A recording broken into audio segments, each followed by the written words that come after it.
తిరుమల తిరుపతికి సంబంధించి ఒక వెబ్సైట్ పేరుతో బ్లాగ్ నిర్వహించే ఒక వ్యక్తి రాసినటువంటి స్టోరీ మీద మీకు ఒక వీడియో చేస్తానని చెప్పాను. దానికి తగినట్లుగానే ఈ పాడ్కాస్ట్ అనుకోనియండి, ఆకాశవాణిలాగా అనుకోండి, లేకపోతే ఆడియో అనుకోండి, ఏదైనా సరే ఇతగాడు రాసింది మీకు చదివి వినిపిస్తా.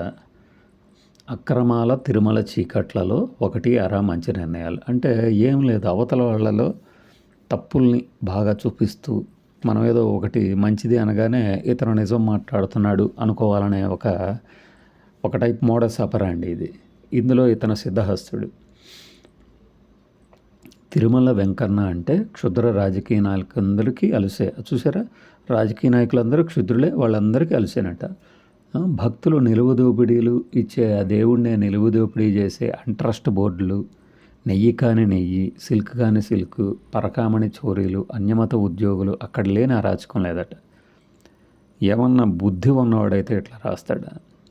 నీకు చేత అయితే టీటీడీ ఈ మంచి నిర్ణయం తీసుకుందని రాయి, అంతేగాని ప్రతి దాంట్లో ఇక్కడ తప్పు జరిగింది అని ఎందుకు రాయాలి? అక్కడ ఏదో ప్రతి క్షణం అక్కడే ఉండి చూసిన వాళ్ళగా. నాకు తెలుసు, ఐఎమ్ ష్యూర్ ఇతను కనీసం ఈ 5-6 ఏళ్లలో ఒక్కసారి కూడా వెళ్ళి ఉన్నాడు. జీవితంలో ఎన్నిసార్లు తిరుమల వెళ్ళాడో కూడా తెలియదు. ఒకవేళ అతను కనుక వెళ్ళి ఉంటే కళ్ళు తెరుచుకొని చూస్తే టీటీడీ బోర్డు అనేది తిరుమల తిరుపతి దేవస్థానాన్ని ఎన్నేళ్ల నుంచి నిర్వహిస్తుంది, ఎన్ని మంచి విషయాలు ఉన్నాయనేది కనపడుతుంది. కానీ కొన్నిసార్లు మెచ్చుకోవచ్చు, 1-2 మంచి నిర్ణయాలు, అటు 1-2 మొన్న టీటీడీ నిర్ణయాలు ముందు ప్రకటన చదవండి అట. అంటే మొన్న టీటీడీ వాళ్ళు దివ్య ఔషధ వనం అనేదాన్ని ఒక నిర్ణయం తీసుకున్నారు. అదేంటంటే తిరుమల కొండలకే ఒక భారతీయ సంప్రదాయ వైద్యానికి ప్రాణం పోసే ఔషధ మొక్కల సంరక్షణ లక్ష్యంగా అని చెప్తూ కొన్ని రకాలైనటువంటి ఔషధ వనాలని పెంచి ఒక్క ఆంధ్రప్రదేశ్లోనే కాదు ఎక్కడైనా కూడా వీటికి సంబంధించింది కావాలి అంటే ఔషధ మొక్కల్ని ఇక్కడ పెంచి సరఫరా చేయటం. కానీ శేషాచలం అడవులు అంటే ఎంతైనా అడవులు తరిగిపోతుంటాయి కాబట్టి దాన్ని ఒక వనంలాగా పెంచితే అందరికీ పనికొస్తుంది కదా అనేది ప్రాజెక్టు. రైట్, దాని గురించి బాగుంది అని రాయి. కానీ ప్రతి చోట ఇతనేదో పెద్ద అన్ని దగ్గరుండి చూసిన వాళ్ళలాగా చూడండి. సంకల్పం అంటే ఇతగాడి పైత్యం, సంకల్పం నిర్ణయం మంచివే, నీ సర్టిఫికేట్ కావాలి మరి, కానీ ఇది సరిపోదు. చూసారా, వెంటనే సనాతన భారతీయ వైద్యానికి ఆయుపట్టుగా నిలవాలంటే దీన్ని ఓ ఔషధ మొక్కల పర్యాటక ప్రాంతం చేయకూడదు. అంతే, మనం సలహాలు భలే ఇచ్చేస్తుంటాం. ఆయుర్వేదం మూలికా వైద్యంలో అత్యంత విలువైన ఔషధాల రక్షణ మాత్రమే కాదు, ఆధునిక పరిశోధనలకి నడుం కట్టాలి. చూసారా, ఆధునిక పరిశోధనలకి నడుం కట్టాలి. సలహాలు ఇచ్చేస్తాడనమాట సలహాల రావు గారు. ప్రాచీన గంధాల ఆధారంగా పరిశోధనలు జరిగితే ఈ కార్పొరేట్ అలోపతిక్ దోపిడీల నుంచి భారతీయ సమాజాన్ని రక్షించిన వారవుతారు. అది భక్తుల కానుకలకు సార్థకత, ధర్మం కూడా అంట. భక్తుల కానుకలకు ఈ ఔషధవనం పెంపటానికి అసలు ఏంటి బాబు సంబంధం? నాకు అర్థం కాదు. అన్ని సలహాలు ఇచ్చేస్తాడు. ఇతని ఇంట్లో ఏమాత్రం ఈయన ఆధునిక వైద్యం కాకుండా సనాతన వైద్యాన్ని ఈయన అవలంబిస్తున్నాడు చెప్పమనండి.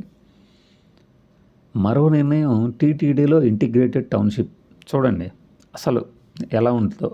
నిజమే, రాత్రి తిరుమలలోనే నిద్ర చేయాలనే వారి కోసం కాకుండా కేవలం దర్శనం కోసం వచ్చేవారికి ఇక్కడే వసతి ఇచ్చి రూమ్సు, లాకర్లు, బెడ్స్, కామన్ బాత్రూమ్స్ చాలామందికి నాకు తెలుసు. కాకపోతే వాళ్ళకు దర్శన వేళలకు తగినట్లు పైకి వెళ్ళే బస్సులు ఉండాలి అట. చూసారా, అంటే పైకి వెళ్ళడానికి బస్సులు లేవా? నేను అందుకే అన్నది, అసలు ఎన్నేళ్ళైంది నా తిరుమలకి వెళ్ళి అని. కాకపోతే వాళ్ళకు దర్శన వేళలకు తగినట్లు పైకి వెళ్ళే బస్సు ఉండాలంట. ఎప్పుడన్నా తిరుపతి వెళ్ళావా నాయన? నేను నా వయసులో నేను కనీసం 20-22 సార్లు వెళ్ళి ఉంటా. ఏ టైంలో అయినా పైకి బస్సులు ఉన్నాయి. ఇక్కడి నుంచి పైకి వెళ్ళడానికి బస్సులు ఉండాలంట. ఈ మాత్రం మాకు తెలియదు. మరి నేను ఎందుకు ఒక వ్యక్తిని విమర్శిస్తున్నాను అంటే ఎన్నో స్టోరీలు చదివిన తర్వాత ఈ నిర్ణయం నేను తీసుకుంది, ఈ వీడియో చేయాలి అని. వీలైనంత వరకు తిరుమలలో రద్దీ తగ్గాలి, ఒత్తిడి తగ్గాలి. రద్దీ తగ్గటం ఏంటరా నాయన? రద్దీ తగ్గటం ఏంటి? ఒత్తిడి తగ్గాలట. 3-4 వేల కోట్లు ఖర్చులట. అయినా సరే వెంకన్నకు నిధులు కొరత లేదు. అవును మరి నువ్వు చెప్తావుగా, మేము వింటాం. గదుల నిర్మాణాలకు కూడా విరాళాలు వస్తాయి. ఇతనే మళ్ళీ విరాళాలు తీసుకొని ఎక్కడ పడితే అక్కడ గదులు నిర్మించడానికి వీల్లేదు కదా అనేవి కూడా రాశాడు అనుకుంటా కూడా గతంలో. కేవలం దర్శన వేళలకు తిరుమలకు పైకి చేరుకునేలాగా వ్యవస్థ ఏర్పడితే అసలు ఏమనుకుంటున్నాడు ఈయన తిరుమల గురించి? దర్శన వేళలకు పైకి చేరుకునేలాగా వ్యవస్థ ఏర్పడాల. మీకు 7:30 తిరుమలలో దర్శనం టైమింగ్ ఇస్తే కరెక్ట్గా 6:50కి కింద అలిపిరి నుంచి బయలుదేరిన బస్సులో ఆ సమయానికి చేరుకునే వ్యవస్థ ఉంది. ఇతనికి తెలుసా అది? క్యూ లైన్లో గంటల కొద్దీ మగ్గే దురవస్థ కూడా తప్పుతుంది. బాబు పీవీఆర్కే ప్రసాద్ గారు ఇవన్నీ ఆలోచించే కంపార్ట్మెంట్ల వ్యవస్థను తీసుకొచ్చాడు. ఎందుకు అంటే క్యూ లైన్లో నిలబడి ఉండటం కన్నా ఇలా కంపార్ట్మెంట్లో విశ్రాంతి తీసుకోవటం, ఆ తర్వాత రష్ పెరిగి తొక్కిసలాట్లు జరగకుండా ఉండటానికే అన్ని క్యూ లైన్లు.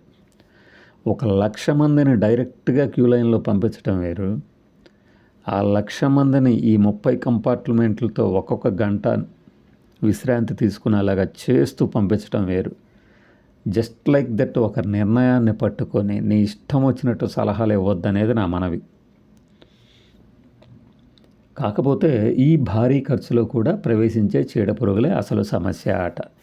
చూసారా, అంతా నాకే తెలుసు, సర్వం బొచ్చు నాకు అన్నట్లు ఎట్లా రాశాడు.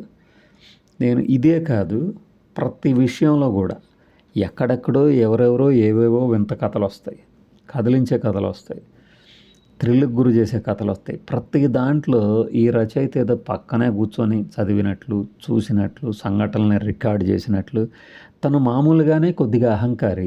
మరి అలాంటప్పుడు ఇలా చేయక ఎలా చేస్తుంది, ఇట్లాంటి వ్యాఖ్యానాలు ఇచ్చేస్తాడు.